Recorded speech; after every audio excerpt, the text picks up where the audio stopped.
start. So today it's a pleasure to have Doug Finkbeiner, who's visiting from Harvard.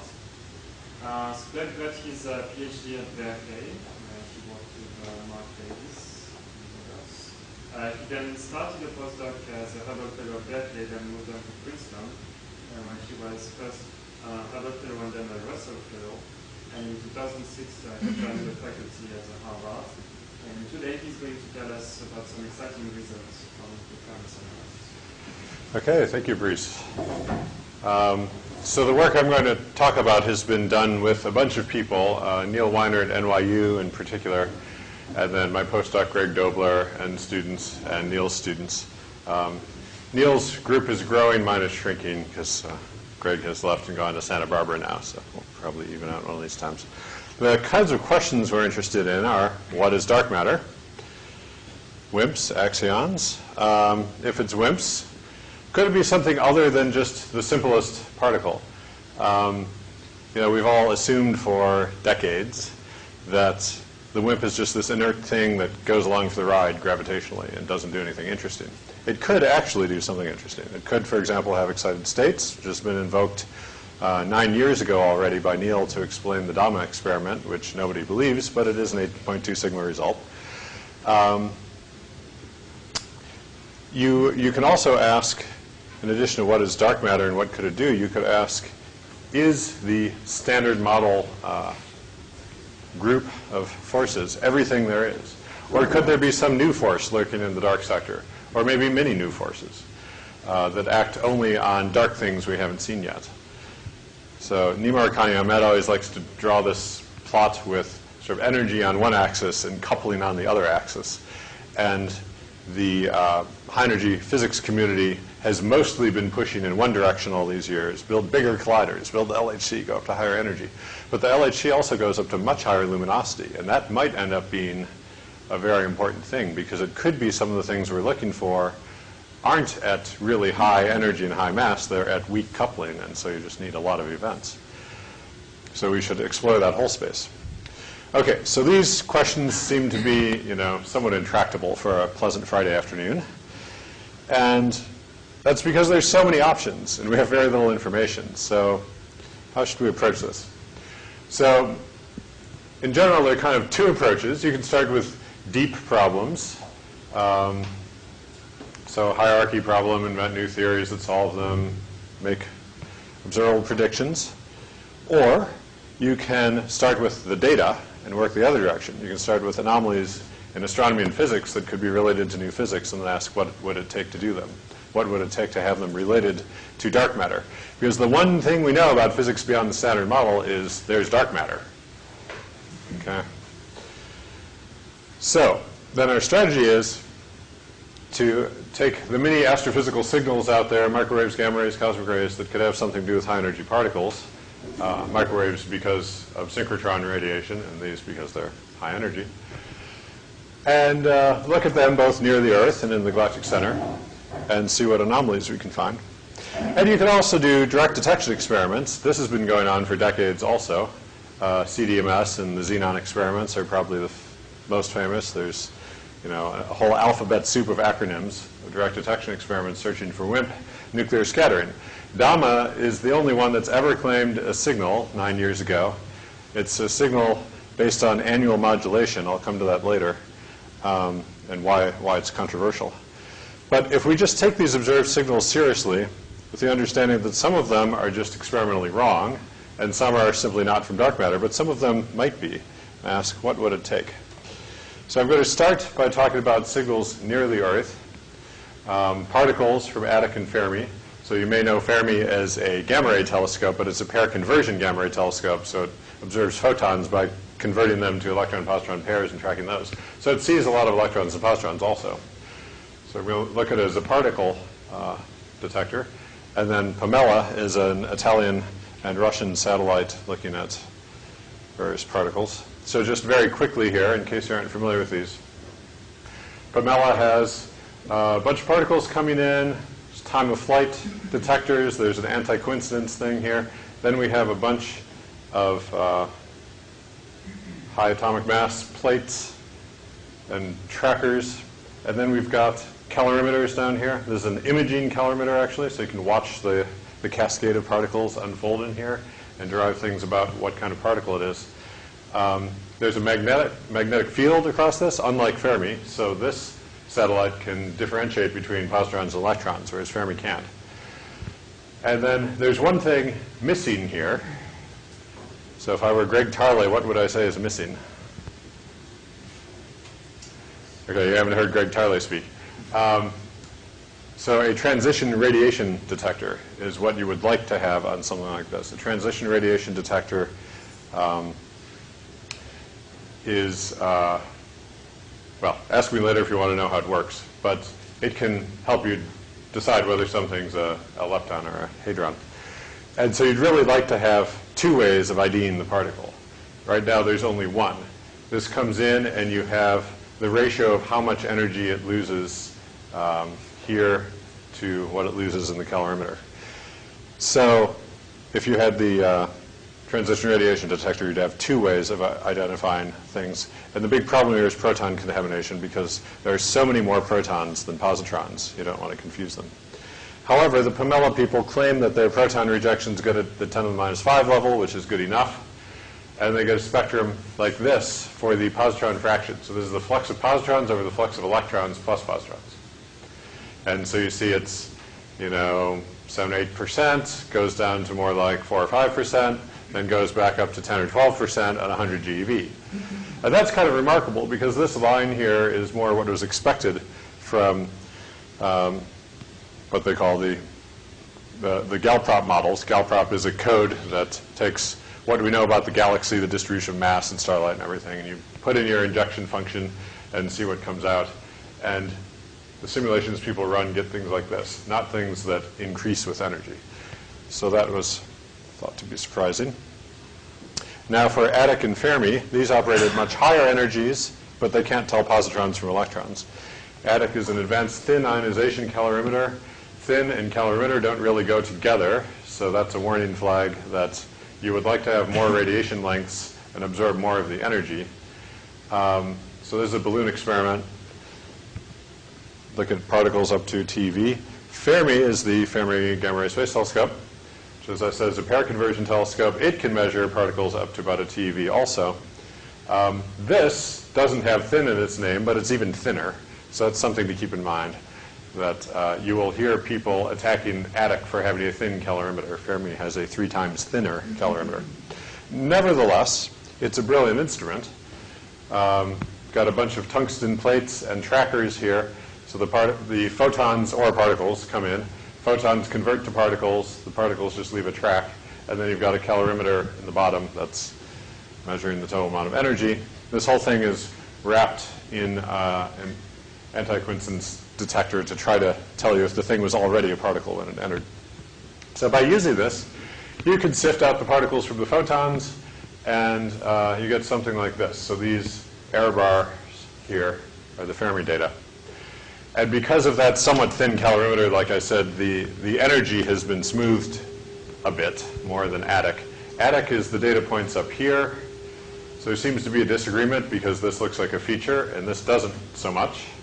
On the other hand, this one has a better energy resolution than this one, but not that much better. So there's thought to be a substantial disagreement between these two data sets, though maybe not as much disagreement as it first looks like naively. And of course, both of these have a complicated covariance matrix. So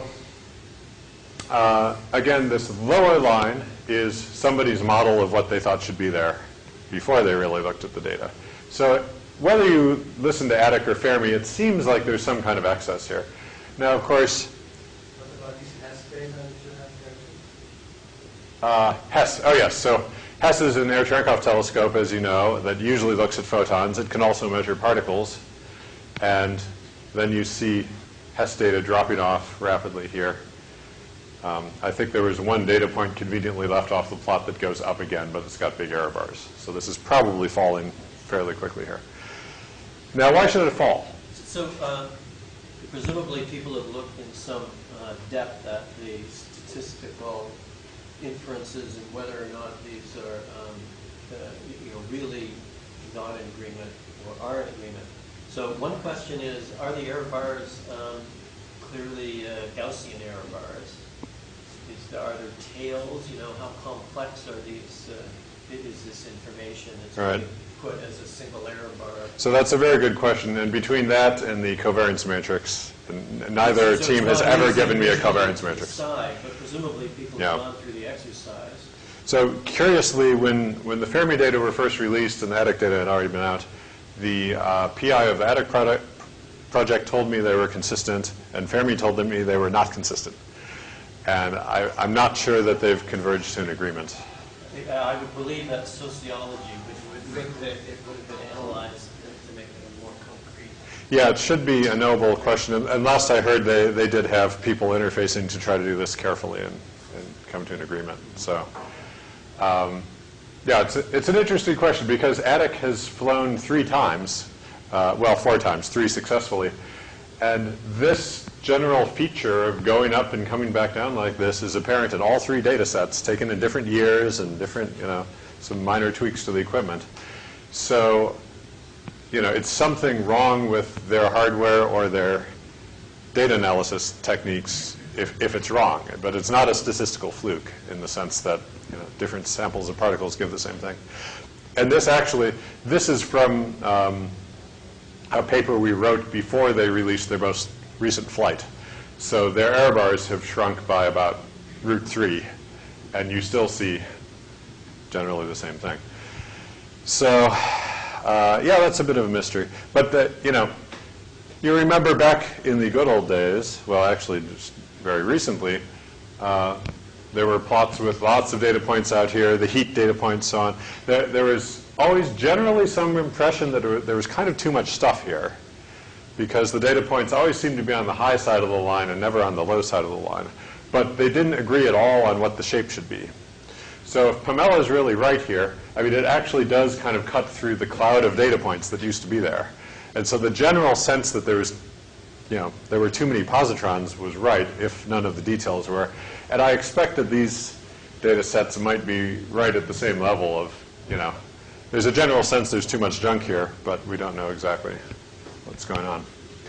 And then why does it roll off? So you should also be suspicious of a bump right before a fall off, because you want to understand the fall off. That's coming from the fact, I believe, that at these very high energies, the energy loss time for electrons to synchrotron inverse Compton is pretty short.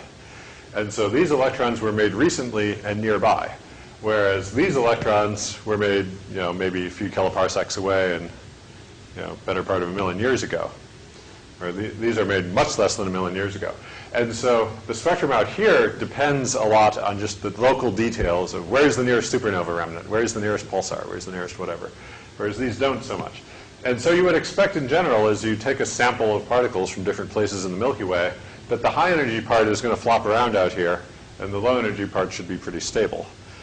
And so I don't want to attribute any huge significance to this bump or how it rolls off. But it's interesting that this does kind of fit in with the rest of the picture I'm going to present. Okay, so do these 2 excesses from Pamela, and let's just talk about Fermi and ignore ATTIC. Being a little biased towards space missions there, but okay, so if you just say I want to add a power law to the positron spectrum, I'm going to have some new source that's a power law in energy, and it contributes equal numbers of positrons and electrons, and it looks like this. I can make the line go through the data points here. By the way, I'm kind of ignoring these because there's solar modulation. It depends on where we are in the solar cycle. We're at an extreme minimum right now. No one's seen a sunspot in a year. And Pamela does claim that they've seen this go up and down depending on time. So don't worry about that too much. Now, if we extrapolate this line onto an E cubed DND plot of electrons plus positrons from, well, sorry, there's just ATTIC here, but the Fermi points do this. It's just kind of interesting that it's easy to make this go through the data points. So this plot is always confusing for people. So let me just say, okay, that's about 12%. That means about a quarter of the signal is positrons plus electrons at 100 GeV. go here to 100 GeV, that's about a quarter of the signal. Okay, so that's what we're doing. It's just one is a ratio and one's a total. So both of these things, you know, we might be able to explain them away as local stuff, just so happens there's a pulsar nearby or something. Although that gets a bit tricky, and we can come back to that. But if we wanted to do these with dark matter, I should emphasize we need a large cross-section. There's the usual characteristic cross-section when you talk about WIMPs, that's sigma v of 3 × 10⁻26 cubic centimeters per second. And that is coming from the thermal relic freeze-out argument. What we need to explain the signal we have is 10 or 100 or 1,000 times bigger, depending on your annihilation channels and your mass.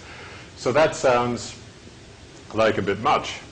But it's been all the rage last year to talk about Sommerfeld enhancement. So this is kind of when you have an attractive force between the WIMPs. It's the quantum mechanical analog of gravitational focusing. WIMPs come in, they feel this force, and the wave functions get focused on each other, and you get a lot more annihilation. So this is an example for just some not exactly arbitrary parameters. They're tuned to explain something that I'm not going to show you. But we can get a 10 or 100 or 1,000 boost factor here pretty easily for various points in this parameter space. The parameter space this is the mass of the mediator of the new force, which we call the phi boson, over the WIMP mass. And this is lambda, just the coupling in the theory. So, yes, theorists can explain anything. But what we're trying to do here is just see. Wait a minute. Let's go back to that statement because it's slightly inflammatory. So, one has a model for the dark matter. There will necessarily be a Sommerfeld enhancement, presumably. If there's a new force in the dark sector that represents anything. So you're tuning a new force. Or any, I mean, any force. You have a larger interactive cloud. I see. Right. So the Sommerfeld enhancement is with new physics beyond that very simple, naive dark matter model. now it doesn't have to be. Strumia and Sorelli have a model that they call minimal dark matter, where the new boson is just the Z boson. And they just move all the mass scales up a factor of 100, so you have 10 TeV WIMPs, not 100 GeV, and you have the Z boson, and everything naturally works out right. But what we said is, you know, if we want to do all, you know, first of all, you have the thermal freeze-out problem with the 10 TeV, so you have to invoke something, but you could weasel out of that. But if you want to do all the other things I'm going to talk about, you really do want the WIMP to be down at a more reasonable scale, and so you just invent a new force with a new boson at the appropriate scale. And hopefully I'll justify why that's not crazy at the end. So you called it a natural model, but except for the mass scale, it shot up so much. So Did I call it natural? I said minimal. Or they call it minimal. But you call it minimal but unnatural. Well, nature tells us what's natural. We'll find out. I don't want to make too many claims about what's natural, other than what people often mean technically, that you don't have any fine-tuned parameters at the sort of at the percent level or finer. Yeah, and you aren't inventing a new force, but you have to be able to do all of the regular things given before, and that's the question: can they do that? Yeah. So the new with the new force, everything dimensionally works out to be right. The couplings, the vacuum expectation values, the mass splittings. I'll get to all that, but everything just drops out if you have a sort of 100 MeV to GeV scale gauge boson. So when I say theorists can explain anything, I'm not quite trying to be inflammatory, but you know, the question here is, what would it take? I'm holding a big stick, Dr. Broderick. Okay, and what it takes is we've left MSSM land, right? You know, people like their minimal SUSY neutralinos. They think they understand them. They can run big sweeps through parameter space with dark SUSY. We've left that parameter space, although we actually, you know, we've only kind of added 1 or 2 trivial dimensions to it. So if this kind of thing is true, then there must be some new structure in the dark sector beyond what you expect from minimal SUSY. Could be new force. People talk about mirror dark matter. They talk about strongly interacting dark matter. Savas Dimopoulos' group has written a whole bunch of papers on, mesonic and baryonic dark matter, where you have a whole bunch of new things and complicated forces. Because the new dark sector force could be SU3 cross SU2 cross U1. Why not? But we're just trying to do the simplest thing. Okay. So now let me talk about, these were signals measured in orbit around the Earth. Let's talk about things in the galactic center. And I'm going to mainly focus on the WMAP haze and Fermi. So, oh, sorry, I stole this from a talk to physicists, so you all probably know what gas and dust are, so I'll move on. The idea here is we're basically using the galaxy as a big particle detector. And the way we're doing that is cosmic rays produce synchrotron emission as they spiral around the magnetic field.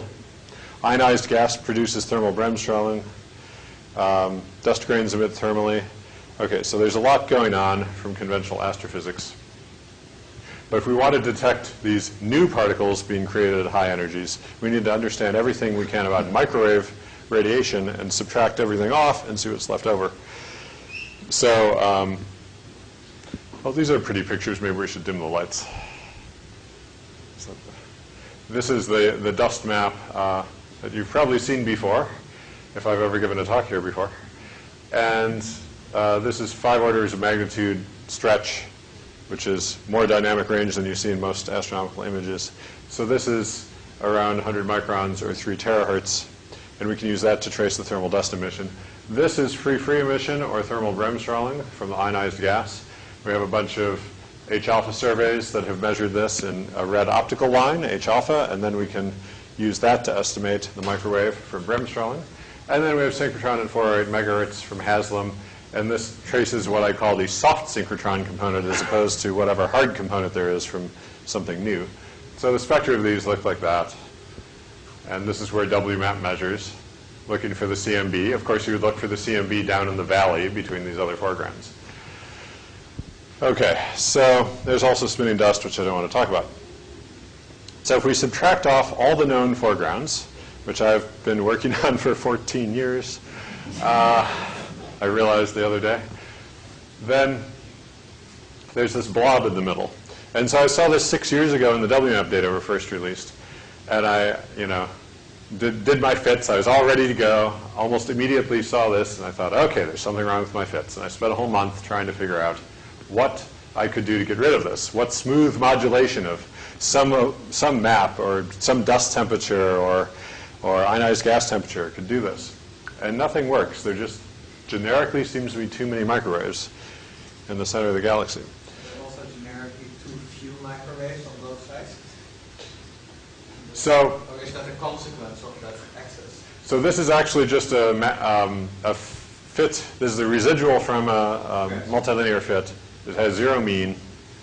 Okay. And what the fit is doing to try to compensate for this is cranking up the H-alpha coefficient a little. So I'll show you a better looking map later, but this is kind of the discovery image, if you will. And all of these dark features correspond to features in the H-alpha map, but this doesn't correspond to anything. Up here, you see there's a lot more masking. There's Zeta Oph is a great big, ionized gas cloud right in our face, 140 parsecs away. There's a lot of stuff going on up here. So as I show you these full sky images, try to concentrate on what's below the center of the galaxy because there's not too much there. So the galaxy is pretty complicated. The microwave emission from the galaxy is complicated, but we understand it pretty well. There's this microwave excess. Could it be new physics, or is it just extra supernovae? Okay, well, the spectrum is harder also, because remember, I regressed out the Haslam correlated synchrotron emission when I started. This is the slope in kind of a 33 gigahertz over 23 gigahertz slope of the stuff in the center, and this is the slope of the usual synchrotron. So it's, significant difference there. You can look at it this way. You can make a multicolor RGB plot, and you see it's more reddish here, more bluish here. Okay, so this is something that I thought is clearly in the data, but it has been controversial the last several years. If you ask the WMAP team, most of them will say, oh, it's probably just spinning dust that you don't understand, or it's probably some kind of free emission. And there are problems with both of those hypotheses.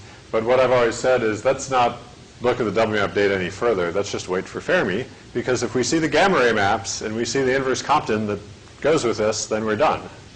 So, can we see the inverse Compton gammas expected of WMAP Hayes' synchrotron?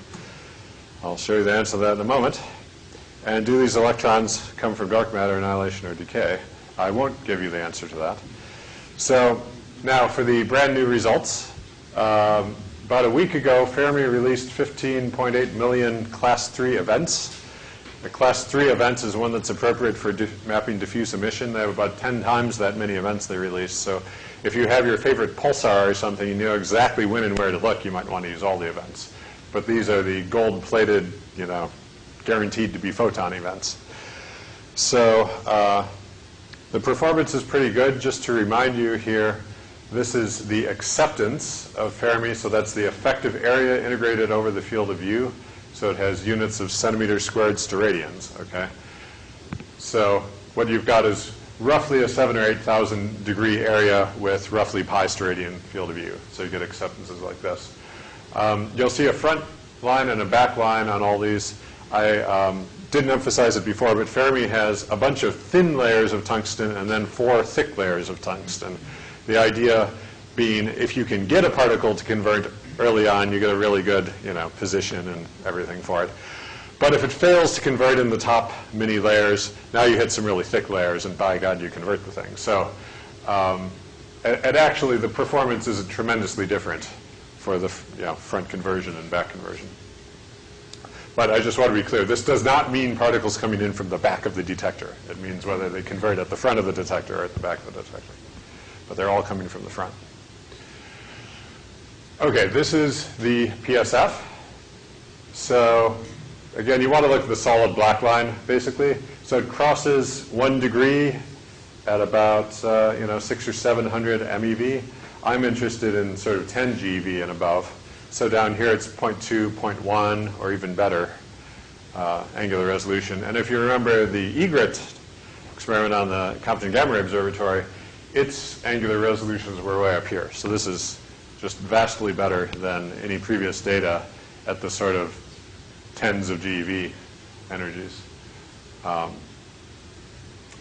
And finally, the energy resolution. So sort of the sweet spot of the thing is 1 to 10 GeV, where the energy resolution is really quite good. It's just several %.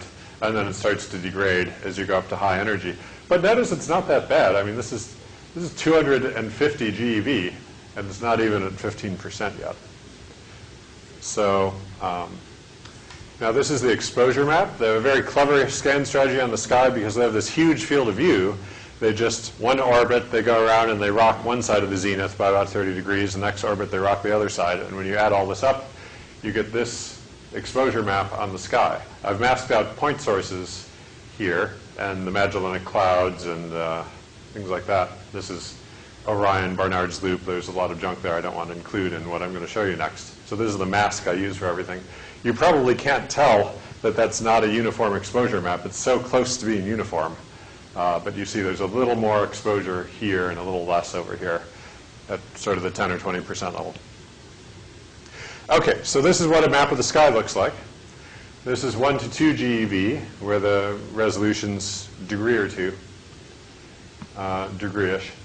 And this is, this is really a stunning map if you're used to looking at EGRET data.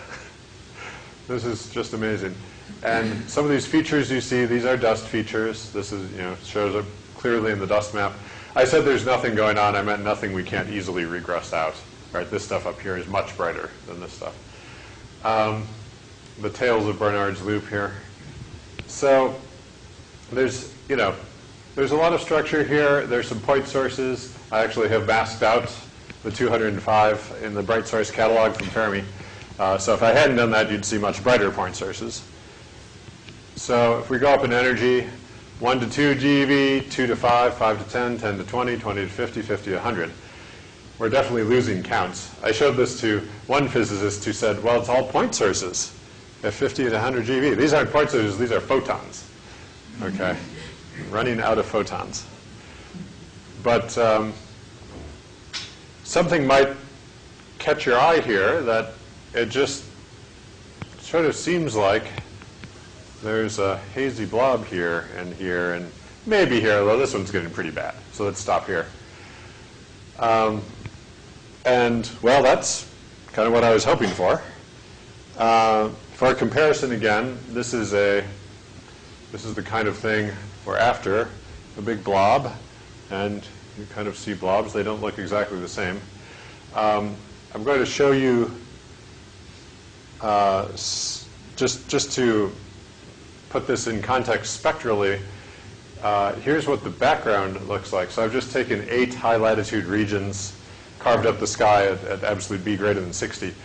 And these are the spectra of those 8 regions, and then the red is the average, and the error bars are the RMS, not the uncertainty of the standard deviation, but just the RMS of those. And so that should include all the systematics, basically, for the background uncertainty. So you see it kind of comes down as a power law, and then it kind of levels out at some point.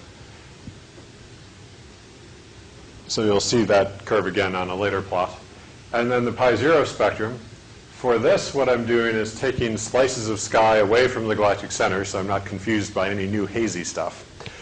And I'm just doing a cross-correlation of the spectrum at this, or the map at this energy with all the other energies.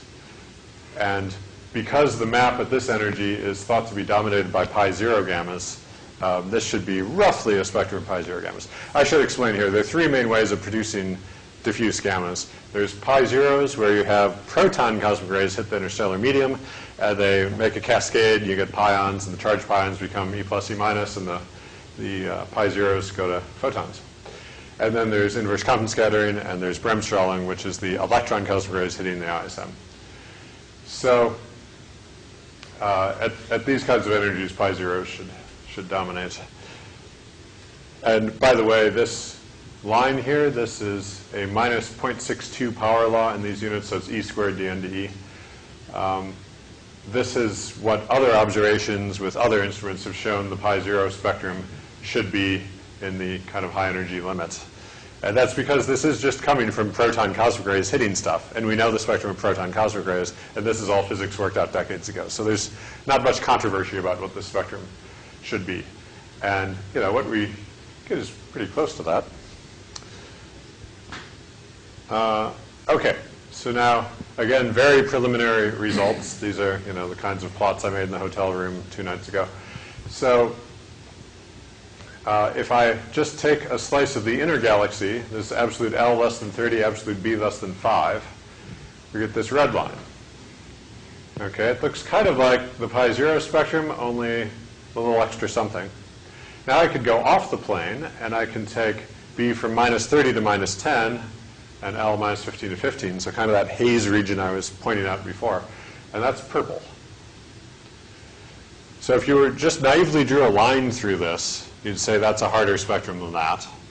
I don't know, maybe that's not very convincing, but remember, any systematics in the calibration cancel out in these 2 things. So it does look to me like the purple is harder than the red, and I'll show you more evidence of that in a moment. And then here is the background that I showed you before. This time it's blue. This background spectrum I have subtracted from everything else before plotting these lines. Okay, so this is already gone, so you can ignore it, but I'm just showing you how big it is relative to the other things. So that haze signal, the signal in the haze region is about 3 times brighter than the high latitude background. So 2 haze and 1 background. Oh, sorry, the other lines are, if I wanted to add some component to a spectrum that looked like this to make this, what would it look like? So I'm just taking different linear combinations of this and this to see what would happen. And you can see you can get something that looks kind of like a bump, which looks like some of our dark matter models, but not very much. But the error bars are big. So that's just trying to play around here to see. That's another way of saying that this spectrum is harder than this spectrum. Because if you subtract this times a little bit from this, you get something that goes up. And then another way to see that is I can take linear combinations of maps instead of spectra. I think this is actually more compelling. So here, what we do is we take the outer galaxy and do a fit and ask what coefficient times, let's say I'm just taking the 1 GeV map as a reference map, saying that's pi 0 dominated, and I want to subtract the pi zeros from this. And everything's optically thin, so I can just treat these like linear combinations. It's a very good approximation.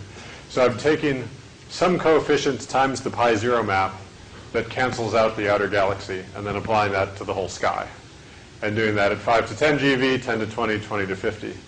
And so in these difference maps, these should be pi 0 free, and you see the galactic plane mostly disappears, but this blob, this hazy blob, does not disappear. So I've stared at this quite a bit, letting this soak in, trying to decide whether this is something real. I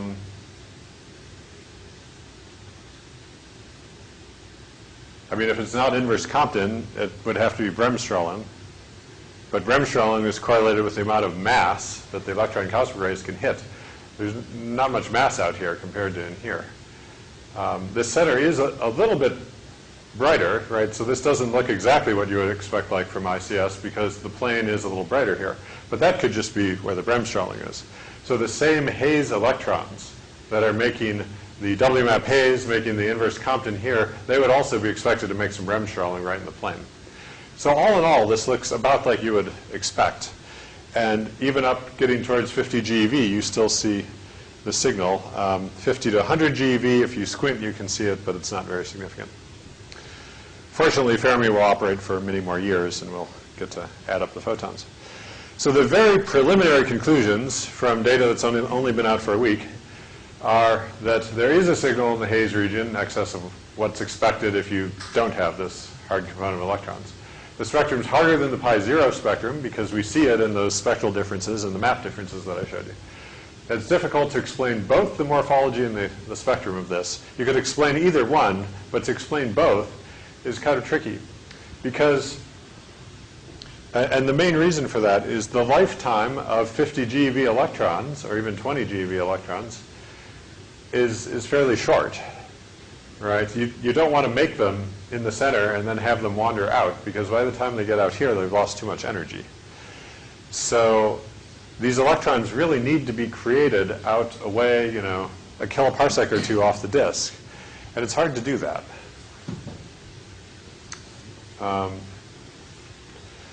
Okay, so other signals, I think it's, I'm going to skip integral, even though it's a fun story. I'm going to skip Dama 2, because nobody believes it. Only to say, if Dama does turn out to be right, our model explains it. And we will know soon, because I can make a pretty model-independent statement that if Dama is seeing dark matter in the context of any sort of inelastic model of the type we like, then Xenon 100 and LUX have to see hundreds of events. Okay, Xenon 100 is already running, LUX begins February or March. These will see such a huge signal that no one will be able to ignore it. Oh, many years. These so things. This wasn't triggered by this excitement? No. Because I know that people were thinking, coming up with all sorts of ideas of what they could do to do further testing, but this isn't motivated by that. No. The liquid xenon experiments are a very beautiful thing to do for plain vanilla WIMPs or anything else you're looking for. And what does LUX stand for? And they scale up very nicely. Well, large underground xenon experiment, but Yale is involved, and Harvard's Veritas and Yale's Lux and Veritas and Princeton's Godwin to Princeton or something like that. And I think maybe they worked the Lux in because of the Yale involvement. Explaining the Dharma where you need this inelastic cross-section is not very difficult to model this with, when you have dark matter which has some of it in mass, and as I understand at least, would you be able to get a model which has the same physics behind and then explain inelastic cross-section and some of that in mass? Yeah, so I'll tell you in a moment why the two go together. Yeah. So in fact, let me just, I don't know how that got to be so fancy. So there's this framework that we published almost a year ago with Nima and Neil and my student Tracy Slatcher. And the basic idea here, as I said, you have a new force in the dark sector. You have GeV scale gauge boson that induces an MeV scale mass splitting, or 100 keV, something like that, in the WIMP. And so this all sounds very exotic, but I'll try to explain that it's not that exotic here. So, okay, if we introduce this new force with this new gauge bosons, so let's say this is a vector boson, it can mediate the scatterings that we need for the direct detection. It also mediates annihilations. This thing has a vacuum expectation value that generates mass splittings in the WIMPs. So under this new force, the WIMPs are, you actually have two things that are WIMP-like, that are members of a doublet. So there's sort of a ground state one and an excited one in the doublet. And it's this 5eV that generates the mass splitting between those. And then once you have two different states that are slightly split in mass, you can get inelastic scatterings. And I'll come back to that. And then because the WIMP annihilates through this thing, it makes sense. I mean, this is the force that talks to the WIMP. So when it annihilates, it's much more strongly coupled to this than it is to the standard model. So it wants to annihilate through this. Then we're going through this light thing that can then annihilate to muons or electrons or maybe charged pions. But we can set the mass so that it doesn't go to protons and antiprotons. That would be a no-no because we have measurements of antiprotons and there isn't a big antiproton excess to go with the other excesses. So you have to do some trick like this if you want a high cross-section to light things. Okay, that's not usually what happens. And then all of this, you know, like I said, Sommerfeld enhancement, high cross-section. Okay, so this is a framework. This is not a model. This Astro pH number +1 is a model that implements these features. Since then, in the first 6 months of 2009, there were 32 papers that mentioned Sommerfeld enhanced dark matter. So this seems to be something that's kind of taking off. Let me go straight to how big a leap this actually is to invoke inelastic dark matter. Because I know it sounds crazy. The first time Neil Weiner ever mentioned inelastic dark matter to me, I said, that's crazy. So you could do it any number of ways. We talk about composite WIMPs, or you could have a new force in the dark sector, which is a simple way to do it, but it's maybe a big leap. How big? Well, if 1/6 of the matter in the universe interacts via this very complicated thing, you know, is it such a big extension to posit that there's one more additional U1 force that's the simplest thing you could do that almost only interacts with dark matter? I mean, for 5/6 of the matter, I don't know. If we're going to be democratic, we should have a whole bunch of new forces. So let's start with the simplest thing you could do. Okay? The simplest thing a WIMP could be is a real scalar. Kind of the second simplest thing would be a Majorana fermion. Neither of these have any conserved quantum numbers. So Majorana fermion is its own antiparticle, so is a real scalar. So there are no conserved quantum numbers. Okay, now suppose we have a new force, U1, in analogy to electromagnetism. We have a new vector boson in analogy to a photon, although I don't want to call it a dark photon because there are models with dark photons that are massless and propagate forever. This has a mass and doesn't. This new boson couples to some dark charge that comes out of this gauge force, but in the Majorana basis, there's no charge.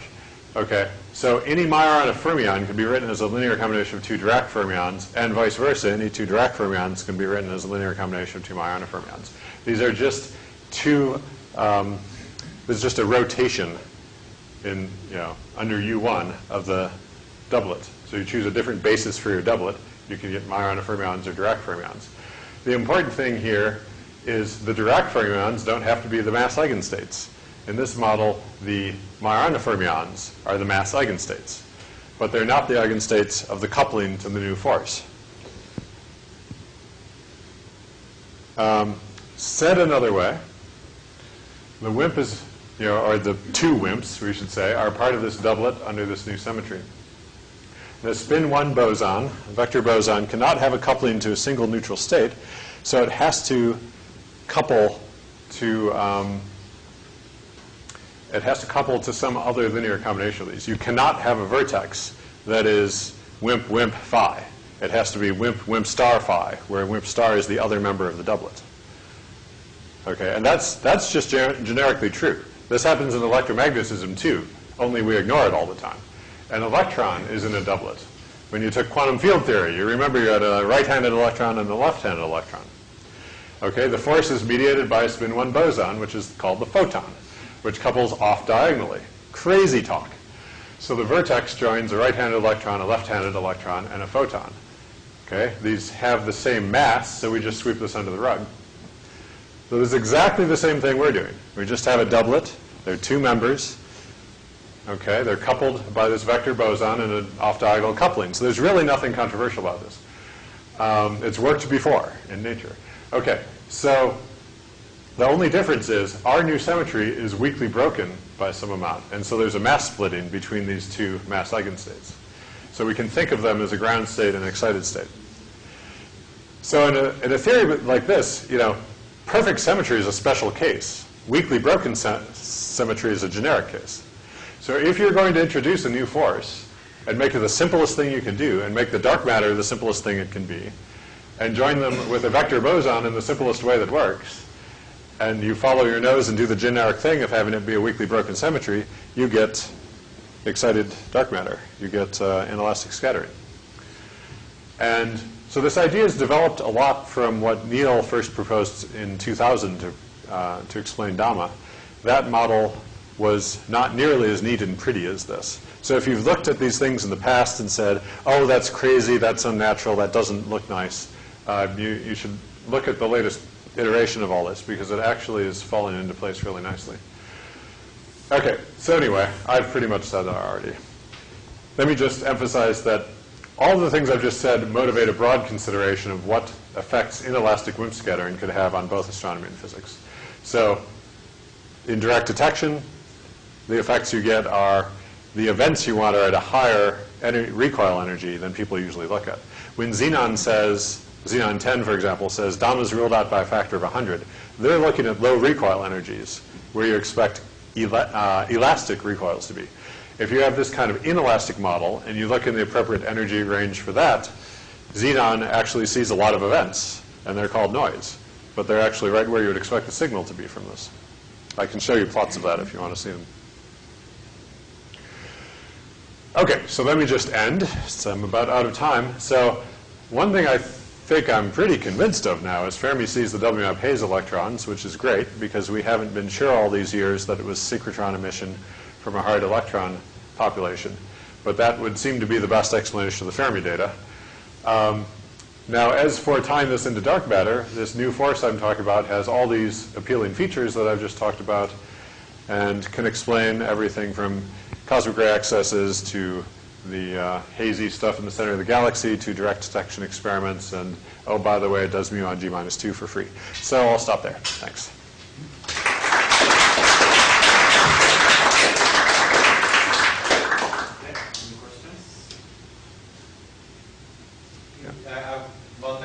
You were going to say about integral. I'm most interested in astronomical things, and that's why I'm just kidding. So.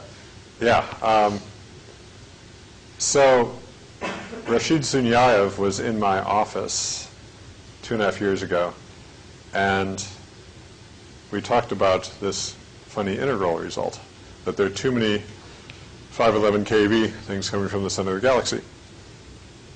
So here's a map you've probably seen from a more recent Weidenspoint et al. Paper. And you never quite know what this blob looks like because this is an aperture-coated mask with 2.5 or 3 degree resolution, and you have to kind of forward model what you think might be there in constrained parameters. But there's some blob in the center that contains too many 511 keV photons, and it's been known since 1972, and it hasn't changed by more than a factor of 2 in my lifetime. And I think it's interesting that this problem's as old as I am, and we still don't know what produces the positrons. One suggestion was LMXBs. In fact, this got so much traction that I think pretty much everyone believed it was right, because this is the distribution of somebody's catalog of low-mass X-ray binaries. This is the signal we're trying to explain. They look kind of the same. Okay, done. Another year or two of integration on integral. This asymmetry's kind of gone away. Okay, so this doesn't so much look like this. In the meantime, Reba Bendabadai and others wrote a paper saying why this was not a good argument to start with, even if that hadn't changed. So the last note a couple months ago, the PI of the integral project wrote to me and said, yes, we have no idea where the positrons that produce this annihilation are coming from. So it's still an open question. And one of the things, and I didn't have my key plot here. Okay. So the main motivation for the paper Neil Weiner and I wrote in 2007 called Exciting Dark Matter was actually to explain this. And the idea was you have a mass splitting of a little more than an MeV rather than more like 100 keV that you need for DAMA. So we just said, suppose DAMA's wrong, forget about all that. Let's see what it would take to explain this and use exactly the same trick. And you just change the mass splitting so that now two WIMPs can collide. They can get one gets excited, de-excites, emits a positron-electron pair, and then the rest is history. And it's actually not hard at all to tune the parameters to make this work. And all the other things I just mentioned except DAMA. If you want to do DAMA and this at the same time, then that's hard. You need more than, you can't do it with any given U1 force. You have to do something fancier. Then I kind of de-emphasized this for a couple of years because everyone said it's LMXPs, forget about it. But now just recently, they're saying, don't forget about it. We still don't understand it. So that's just in the mix. This actually one we're talking about, that is basically a gauge where we're getting Higgs that well below the disintegrating scale of the SET times U1. Yeah, presumably, yeah. So do people think that's really natural to have a second Higgsing occur, admittedly in some separate sector, that occur at a much lower energy scale? Or why not, I guess? Okay, so you're asking where the GeV mass scale comes from. Yeah. So there's a very nice idea about how this could happen. The paper's Matt Baumgart et al. And it involves something I don't understand, but it's hypercharged D terms. And that this thing wants to inherit a mass scale from the standard model hypercharged D term times the mixing. So there's a kinetic mixing between. Yeah, right. So you start with this supersymmetric thing, but then I meant as close to standard model as possible. Hypercharge. Because the idea is that this gauge boson talks to the standard model, or the supersymmetric hypercharge, via weak kinetic mixing. And that's how you end up with the DAMA scattering and these other things. You can do it via Higgs exchange, but it's not nearly as pretty. So then when Neil and Nima saw this paper, they were really kicking themselves. They said, we put in this arbitrary-looking GeV-ish scale, and we didn't know where it came from, so we put it in by hand. And then this other paper comes out that says, oh, it's obvious, it's forced upon you. It has to be a GeV scale because of the D-term argument. So, but I am more of an astronomer than a particle physicist, so I'm not going to say any more about that. I wish you would. So you said kinetic couple. I mean, what does that mean? What does kinetic mixing mean? So in the Lagrangian, you have terms that involve derivatives that are kind of analogous to kinetic energy, and other terms that don't have derivatives. So here, the mixing between the standard model hypercharge and the phi boson is all a derivative coupling, so you call it kinetic mixing. So that was built in at the beginning of your... Yeah, that's built in, and to be clear, I don't understand what's wrong with all the other possibilities. I sat there as Neil and Nima covered an enormous chalkboard with ideas for 6 hours and ruled out everything but that. And there was some Higgs trick you could do too, but so they kind of had two ways of doing it. But it's actually, I've given this talk at some places and they say, oh, I could come up with a model that does that. It's actually kind of hard to come up with a model that does all Does this require this doesn't require supersymmetry surviving below a huger GeV scale? No, actually this doesn't even require supersymmetry much at all.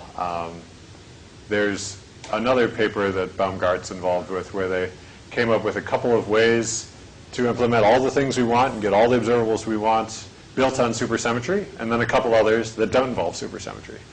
Just to make the point that you don't need supersymmetry, but there's nothing wrong with supersymmetry. I mean, yeah, we're just agnostic. So we now have excited dark matter. So what can LHC do for us in probing any of this?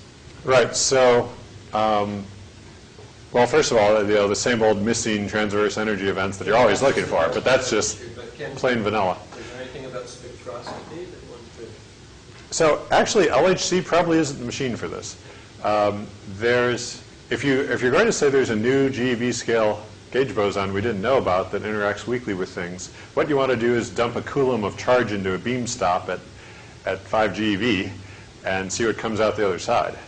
And you can do that at JLab and places like that, Jefferson Lab in Newport News, Virginia. A coulomb might be a slight exaggeration, but not very much. I mean, they do things where they dump 10 to the 18 particles on something and see what happens. I mean, over a year or something. So there's a conference at Stanford in just a couple weeks. Or actually, it's a workshop, but it's got about 100 people coming, so it's sort of conference-sized, on dark forces and how to look for them with beam dump experiments and with rare decay experiments. Actually, the Babar team has already written a paper on searching for gauge bosons of this kind in Babar data. Because they had so much data in the can, they could just make some different cuts and rule out part of the parameter space. So that's actually great that this looks like something that's accessible by machinery that currently works and or the LHC that will soon be working. This is not some pie in the sky thing we can't see for 20 years. So there are ways to look. Hopefully people will look. And in the next few years, we will be able to rule out the entire parameter space where this kind of an idea could explain Dama. Now, of course, before then, we'll have xenon data. If they don't see any events, then Dama is wrong, or at least this model plus Dama are wrong. But if xenon does see results, then you know first that WIMPs exist, which would be great. You know there's some new structure in the dark sector of some kind that could be related to this, and then searches like those at JLab that they're talking about would be very relevant. So. Any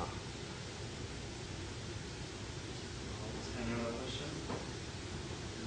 Okay, now let's thank Doug again.